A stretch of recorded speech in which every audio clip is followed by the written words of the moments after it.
It might look cold, but the winters here in Sweden are becoming warmer.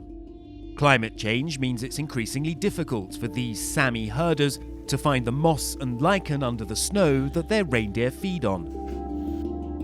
When it was warmer and more ice, it was the unusual winter. But now that winter has been so long, so now the unusual winter is a normal winter.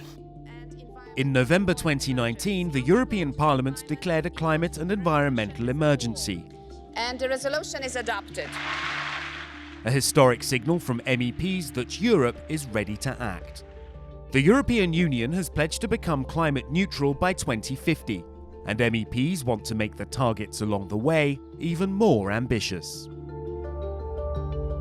Parliament has been very vocal under this mandate to ask for enhanced goals for 2030. Today it's 40%. What the majority wants so far is 55% of CO2 reductions in 2030 compared to 1990. We will see if we can find an agreement soon, which is my very strong wish, soon with the Council, because we cannot afford to waste time.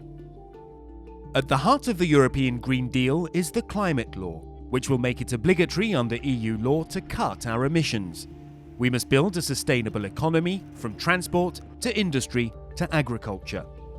The Green Deal investment plan will mobilise at least €1 trillion of public and private investments over the next decade, supporting green technology, jobs and infrastructure, while the Just Transition Fund will ensure that no one is left behind, helping people employed in unsustainable sectors like coal to retrain for the jobs of tomorrow. What we eat and how we consume is also key, like producing more sustainable food from closer to home through the farm-to-fork strategy, protecting the biodiversity and the pollinators which we rely on, and reducing our waste, creating a truly circular economy by reusing and recycling. The European Parliament will be there at every step to make sure the Green Deal turns Europe into a truly green continent through ambitious laws and has the necessary funding and vision to live up to its ambitions.